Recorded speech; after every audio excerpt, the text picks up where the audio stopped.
Welcome to the grand opening of the North American Division of Seventh-day Adventists. With former Presidents Elder Charles Bradford and Elder Don Schneider in attendance, the North American Division opened their new headquarters in Columbia, Maryland, and hosted the annual year-end meeting, setting the course for the church in North America for the next year.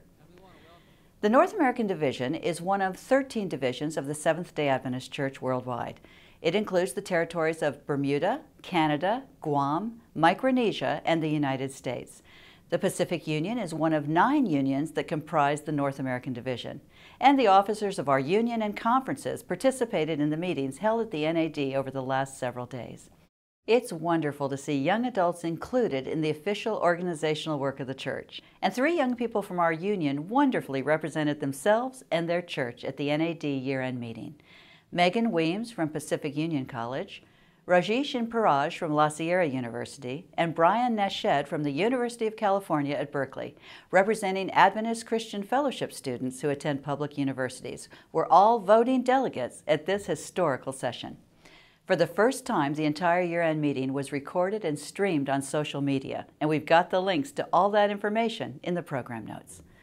This week, we also marked the 500th anniversary of the start of the Protestant Reformation, an event we talked about at length in our program last week. While churches around our union marked the occasion with special services, one of the most novel responses was from Life Church in Berkeley, California. Known for their persistent outreach to the students at UC Berkeley, the members constructed their own Wittenberg door, placed it on campus, and invited their fellow students to write their own theses or suggestions about how the church should change on the door. At the close of the day, they hauled the door back to the church and fellowshipped and discussed the suggestions and what they had learned. Isn't that wonderful? We didn't actually plan it this way, but this is turning out to be an entire episode focused on young adults in ministry. We're proud of the young people in Berkeley, proud of the young adults representing their faith and their churches and their generation at the NAD meetings. And we're proud of what young people are doing across our union to energize and engage young people. Last week I told you of the opportunity we had to meet some of the young adult leaders from across the North American Division at the training session held in Pasadena for a program called GYA, Growing Young Adventists.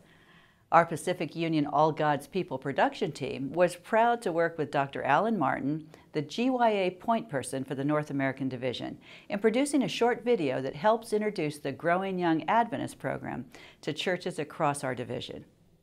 The video was part of the focus on young adults at the NAD year-end meetings this week.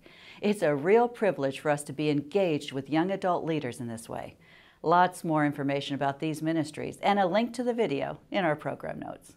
And now, here's our president, Dr. Ricardo Graham, with a devotional message entitled, God's Promises.